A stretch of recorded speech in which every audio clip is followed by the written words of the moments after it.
नमस्कार दोस्तों, स्वागत है आपका हमारे YouTube चैनल बुक IQ पे। तो जैसा कि आप लोगों को पता है कि हमारा ये चैनल है एजुकेशन रिलेटेड चैनल है और इस चैनल पे है आपके जो क्लास 6 से लेकर क्लास 10th या 11th और 12th जो भी आपका सब्जेक्ट है, वो मैथ हो, चाहे साइंस हो, चाहे सोशल साइंस हो, चाहे इंग्लिश वगैरह हो, उन सभी चीज़ों का वीडियो अपलोड किया जाता है। तो आज का जो हमारा लेक्चर है, यदि आप क्लास 9th में हैं तो ये वीडियो जो है आप ही के लिए है। क्लास 9th में अगर आप मैथ पढ़ना चाह रहे हैं और मैथ का कौन सा सेकेंड चैप्टर पोलिनोमियल आप पढ़ रहे हैं, मैथ का सेकेंड चैप्टर पोलिनोमियल, तो ये वीडियो को आप जरूर देखिएगा, ठीक है। और उससे पहले यदि आप जो है अगर आप फिजिक्स में आपको कोई रिलेटेड है जो मोशन चैप्टर है या और भी अदर कोई टॉपिक है तो अगर आपको पढ़ना है तो उन सभी वीडियो का लिंक जो है डिस्क्रिप्शन में दिया गया है। आप डिस्क्रिप्शन में जाके उन सभी वीडियो को अपने रिलेटिव टॉपिक को देख सकते हैं। तो चलिए इस वीडियो को शुरू करते हैं। क्या पढ़ रहे हैं? पोलिनोमियल पढ़ रहे हैं, ठीक है दोस्तों। तो पोलिनोमियल जो है, पोलिनोमियल से आपको बताना चाहूँगा कि पोलिनोमियल से पहले आपको जानना होता है कि आप अलजेब्रिक एक्सप्रेशन किसको बोला जाता है। तो जो अलजेब्रिक एक्सप्रेशन है ये आप क्लास अर्लियर क्लास जो है आपका क्लास 8 हो या 7 हो, अर्लियर क्लास में आप लोगों ने अलजेब्रिक एक्सप्रेशन के बारे में पढ़ा होगा कि अलजेब्रिक एक्सप्रेशन क्या होता है। तो फिर भी मैं आपको यहाँ पे बेसिक बता देता हूँ, लेकिन यदि आप अलजेब्रिक एक्सप्रेशन जो आपने अर्लियर क्लास में पढ़ा हुआ है, यदि आपने वो भूल गए हैं तो जो मेरा बटन है आई लिंक पे मैं बटन देता हूँ, आई लिंक पे बटन दे दूँगा अलजेब्रिक एक्सप्रेशन का अर्लियर क्लास का, वहाँ से जाकर आपको देख लीजिएगा वीडियो।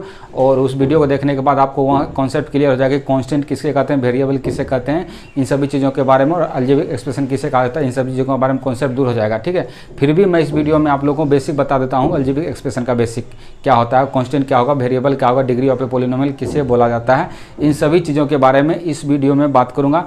और ये जो है आज बिल्कुल बेसिक बात करेंगे इस वीडियो में। जो नेक्स्ट वीडियो होगा उसमें हम लोग जीरोज ऑफ ए पोलिनोमियल निकालना सीखेंगे, रिमाइंडर थ्योरम भी सीखेंगे और फैक्टराइजेशन थ्योरम भी सीखेंगे और क्वेश्चन भी सॉल्व करेंगे, चाहे वो NCERT हो, चाहे आपका RS अग्रवाल हो, चाहे RD शर्मा हो या चाहे किसी भी बुक का हो, सभी क्वेश्चन को हम लोग इस चैप्टर में सीखेंगे। लेकिन आज का जो वीडियो है वो बिल्कुल बेसिक होगा, ओके। तो चलिए वीडियो को स्टार्ट करते हैं। तो क्या है हमारा आज का टॉपिक? पोलिनोमियल।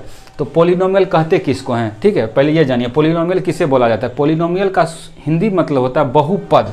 क्या होता है पोलिनोमियल का हिंदी में मतलब? हिंदी में मतलब होता है बहुपद, यानी कि बहु मतलब क्या? बहुत। बहु मतलब बहुत। तो आप लोग यहाँ बहु मतलब ये मत समझ लीजिएगा कि सास बहू वाले बहू की बात कर रहे हैं। हम लोग यहाँ सास बहू वाले बहू की बात नहीं कर रहे हैं, हम लोग यहाँ पे बहु मतलब बहुत का बात कर रहे हैं। सास बहू वाले बहू की बात नहीं कर रहे हैं हम लोग यहाँ पे। बहु मतलब बहुत और पद मतलब पद यानी टर्म। तो बहुत से टर्म से मिलकर बना है बहुपद। इसी को इंग्लिश में बोला जाता है पोलिनोमियल्स बोला जाता है, ठीक है। तो क्या हो गया? बहुत से पद होंगे उसमें, यानी बहुत से टर्म होंगे उसमें, ठीक है। तो उसी को पोलिनोमियल्स बोला जाएगा। तो पोलिनोमियल्स का क्या होता है, मैं उसका डिफिनेशन पहले ही लिख दिया बोर्ड पे, ठीक है, ताकि लिखने में जो समय लगेगा वो समय वेस्ट ना हो, इसलिए मैंने पहले ही बोर्ड पे उसका डिफिनेशन लिख दिया पोलिनोमियल का। तो पोलिनोमियल किसे कहा जाता है? A polynomial is an algebraic expression. देखिए अलजेब्रिक एक्सप्रेशन आया ना, मैं बोला था ना अलजेब्रिक एक्सप्रेशन।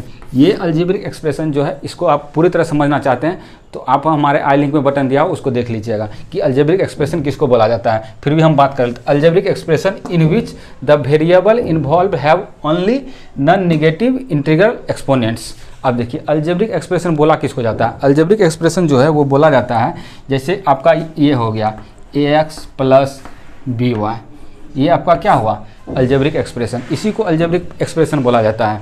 इसमें क्या होता है? x जो होता है दो चीज़ होता है, एक x होता है और एक a है। तो x जो होता है ये हमारा क्या होता है? वेरिएबल होता है, ये वेरिएबल होता है। वेरिएबल किसको बोलते हैं? और ये जो a होता है ये हमारा कांस्टेंट होता है, ठीक है। तो अब देखिए ax + by इसको अलजेब्रिक एक्सप्रेशन बोला जाता है। क्यों? क्योंकि इसमें देखिए एडिशन क्या हुआ, एक टर्म ये है हमारा ax एक टर्म है, दूसरा टर्म क्या है? by टर्म है। दोनों टर्म को प्लस साइन से क्या किया गया है? ऐड किया गया है। तो एक ये टर्म हुआ, एक हमारा दूसरा टर्म हुआ, ठीक है। और इसमें x जो है x हमारा वेरिएबल है और a क्या है? कांस्टेंट है, ठीक है। इसी एक्सप्रेशन को हम लोग इस प्रकार भी लिख सकते हैं 2x + 3, इस प्रकार भी। इसमें देखिए 2x यानी 2 क्या हुआ? हमारा कांस्टेंट होगा और x क्या होगा? हमारा वेरिएबल होगा और 3 भी क्या है? कांस्टेंट होगा। और इसमें जो 2 होगा ये x का कोफिशिएंट बोला जाता है। इसको 2 को x का कोफिशिएंट बोला जाएगा। यहाँ भी वेरिएबल होगा और उसके साथ एक कुछ कांस्टेंट टर्म मल्टीप्लाई में होगा तो उसको कोफिशिएंट बोला जाता है। तो जैसे x एक वेरिएबल है हमारा और इसके साथ मल्टीप्लाई में क्या है? एक कांस्टेंट टर्म है, तो ये 2 को क्या हो जाएगा? इसको कोफिशिएंट बोला जाएगा। अब देखिए यहाँ पे 3 को कोफिशिएंट नहीं बोला जाएगा, क्योंकि 3 के साथ मल्टीप्लाई में कोई वेरिएबल नहीं है या वेरिएबल इसके साथ कुछ नहीं है, तो ये प्योर आपका क्या हो गया, कांस्टेंट टर्म हो गया। उसी तरह अगर इसके साथ भी अगर y रहता, अगर 3 के साथ मल्टीप्लाई में y रहता तो y के जगह पे क्या हो सकता है, 3 क्या होता है, 3 जो है y का कोफिशिएंट कहा जाता है, लेकिन 3 के साथ y नहीं है, इसलिए 3 एक सिर्फ प्योर कांस्टेंट टर्म है। लेकिन x के साथ 2 था। देखिए क्या होता है ना, मैं इसलिए इतना बता रहा हूँ क्योंकि बहुत बच्चे कोफिशिएंट में भी कंफ्यूज कर जाते हैं कि सर कोफिशिएंट किसको बोला जाता है, डिग्री किसको बोला जाता है, वेरिएबल किसको बोला जाता है, कांस्टेंट किसको बोला जाता है, इसलिए मैं बेसिक भी बता रहा हूँ। ठीक है, आप ये मत सोचिएगा कि सर बेसिक क्यों, इतना बेसिक क्यों बता रहा है, इसलिए बता रहा हूँ कि आपका सारा कन्फ्यूजन दूर हो जाए कि कोफिशिएंट किसको बोला जाता है, एक्स किसको, वेरिएबल किसको बोला जाता है, कांस्टेंट किसको बोला जाता है, इन सभी चीज़ों के बारे में बात कर रहा हूँ। तो ये क्या हुआ, हमारा एक अलजेब्रिक एक्सप्रेशन है और इसमें क्या है, 2 टर्म, क्या है 2 टर्म। यहाँ देखिए एक टर्म हुआ, एक पद हुआ और ये 2 पद हुआ, 2 पद हुआ ना, दोनों पद क्या प्लस और माइनस, सिर्फ प्लस और माइनस से ही वो सेपरेट होंगे टर्म। तभी जैसे ये 2 के साथ x है, 2 के साथ x है तो ये एक टर्म हुआ और 3 के साथ y है तो ये दूसरा टर्म हुआ। ठीक है, तो इस तरह से हो गया। अब देखिए अब दूसरे एग्जांपल समझते हैं। पोलिनोमियल 2x² प्लस 3y, ये भी हमारा अलजेब्रिक एक्सप्रेशन हुआ। इसमें क्या हुआ, एक हमारा एक टर्म हुआ, एक ये दूसरा टर्म हुआ। ठीक है, या फिर इस तरह से करिए z, तो इसमें यहाँ पे 3 टर्म हो गया। देखिए जब भी सेपरेट होगा कोई भी टर्म, अब टर्म क्या होता है, इस टर्म के बारे में बात करेंगे, टर्म किसको बोला जाता है। पहले ये समझिए, टर्म हुआ एक तरह से ये पूरा एक होल टर्म हुआ, एक पूरा एक होल टर्म हुआ, ये पूरा होल टर्म हुआ, एक दूसरा तीसरा होल टर्म हुआ। तो जब भी एक टर्म होगा वो किसी दूसरे टर्म से जो रिलेट करेगा प्लस या माइनस, इसके अलावा और कुछ माइनस नहीं करेगा, कुछ से नहीं करेगा। ठीक है, तो ये क्या हुआ, हमारा एक पोलिनोमियल हुआ। इसमें टर्म कितने हैं, 3 टर्म है। कौन से टर्म है, एक टर्म, 2 टर्म, 3 टर्म। ठीक है, इसी में डिग्री बात करेंगे, कोफिशिएंट में मैंने आपको बताया, फिर से बात कर लेंगे। ठीक है, तो इस तरह से एक पोलिनोमियल हुआ, तो इसी को बोला जाता है कि a polynomial is an algebraic expression. ये अलजेब्रिक एक्सप्रेशन है in which the variable involve है, इसमें x involve have only non negative integral exponents, यानी कि इसका जो एक्सपोनेंट होगा वो नॉन नेगेटिव इंटीग्रल होगा, यानी कि 0 से स्टार्ट होगा और यानी कि होल नंबर होगा, यानी 0 1 2 3 4 5 इस तरह से होगा, फ्रैक्शन में नहीं होगा इसका एक्सपोनेंट। यही चीज़ कह रहा है कि वेरिएबल का जो एक्सपोनेंट होगा वो क्या होना चाहिए, हमारा होल नंबर होना चाहिए, यानी नॉन नेगेटिव इंटीग्रल वैल्यू होना चाहिए। यही चीज़ बोला जा रहा है कि यानी 1/2 नहीं हो सकता, √3 नहीं हो सकता, इस तरह से इसका नॉन नेगेटिव इंटीग्रल वैल्यू होना चाहिए, यानी कि होल नंबर होगा। यहाँ पे जो इसको बोला जाता है डिग्री, तो इसका जो एक्सपोनेंट होगा वो हमेशा क्या होगा, होल नंबर में होगा, यानी कि 0 से स्टार्ट होगा। यही चीज़ हो गया। अब देखिए इसका वो जनरल एक्सप्रेशन जो इसका जनरल टर्म में लिखा जाता है पोलिनोमियल को, इस प्रकार लिखा जाता है an x के power n plus an-1 x के पावर n-1, इस तरह से करके इसको लिखा जाता है, जहाँ पे a जो है a1 a2 क्या होता है, कांस्टेंट होता है। ये जो a1 है an है, ये क्या कांस्टेंट टर्म है, और ये जो x क्या है यहाँ पे क्या है, ये एक वेरिएबल है। ठीक है, तो ये चीज़ है। अब हम बात कर लेते हैं इसमें टर्म किसको बोला जाता है, ऑर्डर कैसे फाइंड करते हैं, ये सब चीज़ के बारे में बात करते हैं। क्या बात करेंगे, टर्म बात करेंगे, पोलिनोमियल का टर्म किसको बोला जाता है। उसके बाद हम क्या बात करेंगे, कोफिशिएंट बात करेंगे, उसके बाद डिग्री बात करेंगे पोलिनोमियल का। तो देखिए टर्म क्या बोला था, जैसे कि मैंने आपको बताया कि टर्म कहता है non zero part of a polynomial separated by plus और minus operation are called as terms of the polynomials, यानी कि जो ये प्लस और माइनस होगा इससे ही सेपरेट होगा, मल्टीप्लाई और डिवाइड से सेपरेटेड नहीं होगा। यानी कि जैसे x/y है, इसको आप लोग 2 टर्म नहीं बोल सकते हैं, यहाँ पे प्लस से ये सेपरेटेड नहीं है। यदि ये x + y होता